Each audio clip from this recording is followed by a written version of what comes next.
Hi everyone, I'm Rosa Jones, a flight attendant with United Airlines. Ever wondered what happens when a toxic stepmother becomes so obsessed with control that she's willing to sabotage her stepdaughter's birthday? Well, buckle up because that's exactly what happened to me. This story will show you just how far some people will go to maintain their grip on power. I used to have an amazing relationship with my dad, Tom. We were inseparable, movie nights, Sunday brunches, you name it. That all changed 6 years ago when Sarah entered our lives. At first, she played the perfect stepmother, but that facade didn't last long. Rosa, honey, she'd say with her syrupy tone, I think it would be better if we moved the Father's Day celebration to our house instead of that restaurant you picked. Your father prefers home-cooked meals anyway. It started with subtle suggestions that always, somehow, worked out in her favor. Then came Madison, her 21-year-old daughter. Madison turned everything into a competition. Mom, Rosa's uniform is so basic. I'd make a way better flight attendant, don't you think? I have the perfect look for it. As if juggling flights and dealing with Sarah wasn't enough, I started planning my 27th birthday party, a milestone I wanted to celebrate my way. I booked the Sky Lounge, a stunning rooftop venue with breathtaking views of the city skyline. My crew friends were just as excited as I was, especially my best friend Lily. Girl, this is going to be epic, she said during an Amsterdam layover. Finally, a party that's all about you. No Sarah, no drama. But of course, Sarah had other plans. It started innocently enough.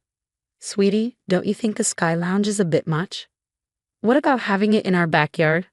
I could make it so special. When I stood my ground, her tone shifted.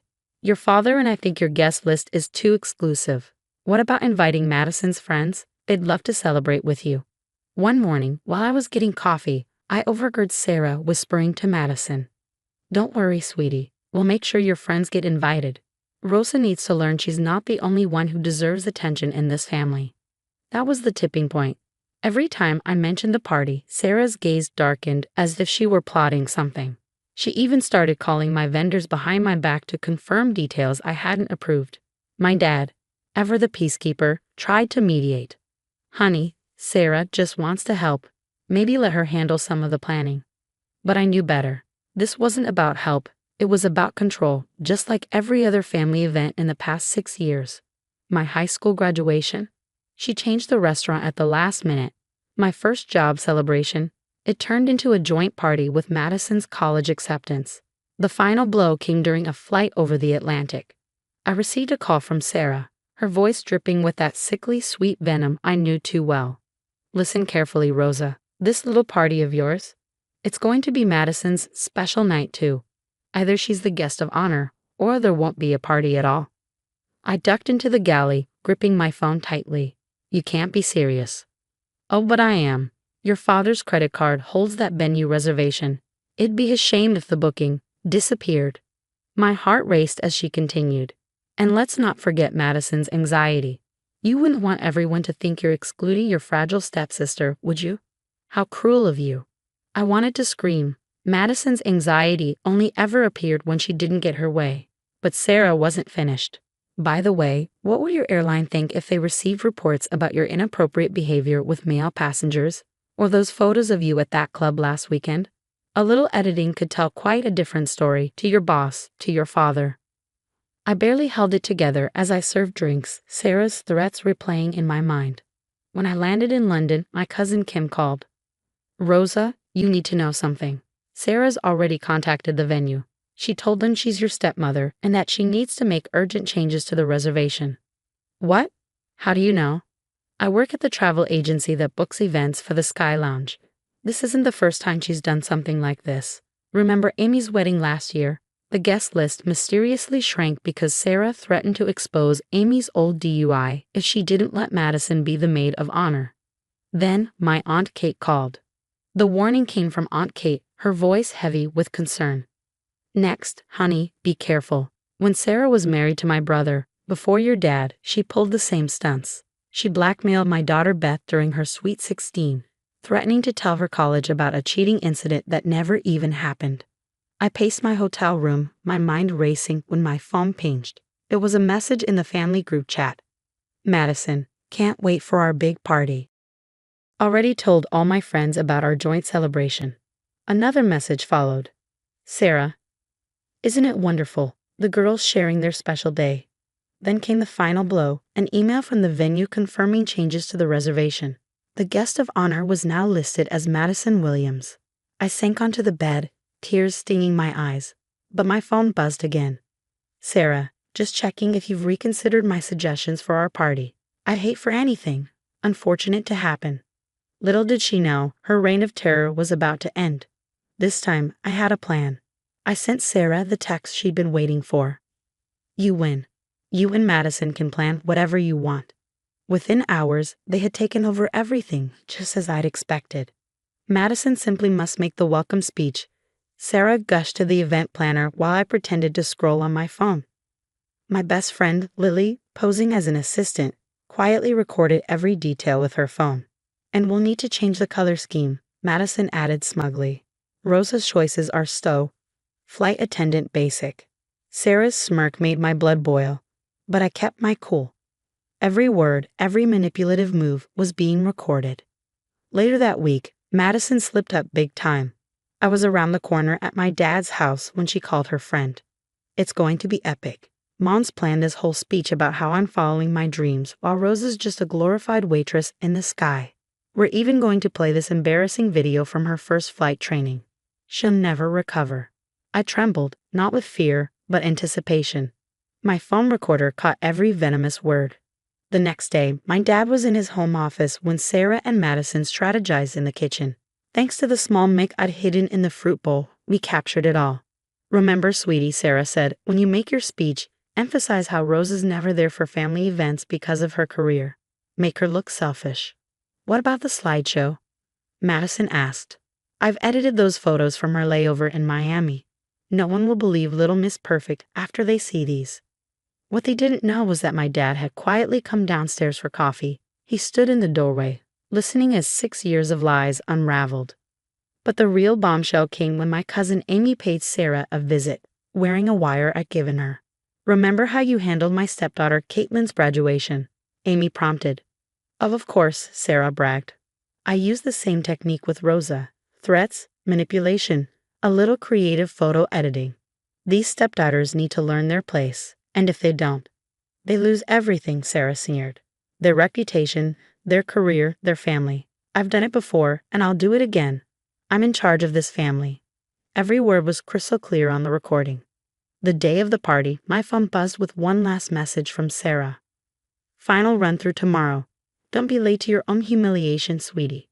I smiled, knowing the surprise that awaited her. The Sky Lounge was packed. Sarah, resplendent in a designer dress, grabbed the microphone.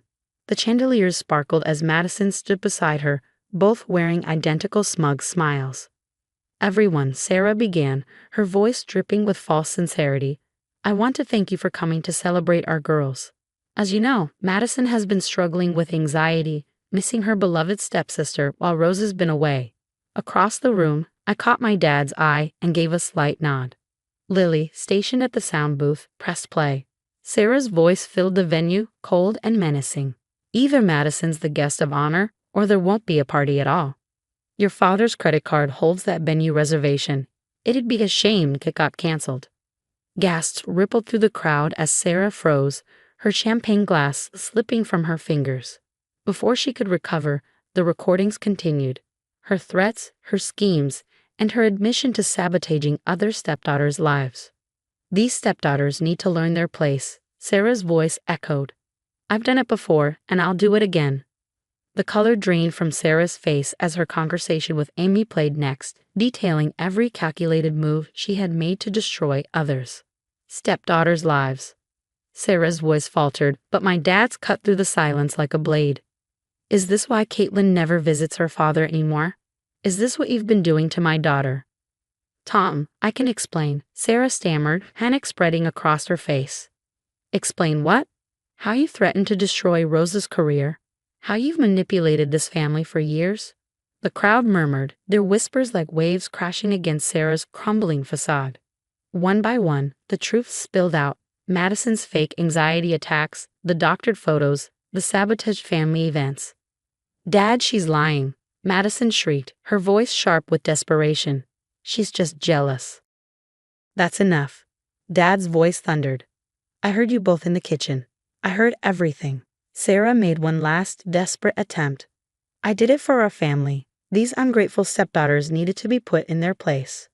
But it was over. Security escorted Sarah and Madison out as Sarah's cries about family loyalty echoed through the Sky Lounge. 2 weeks later, Karma delivered its final blow. My dad's divorce papers hit Sarah harder than she could have imagined.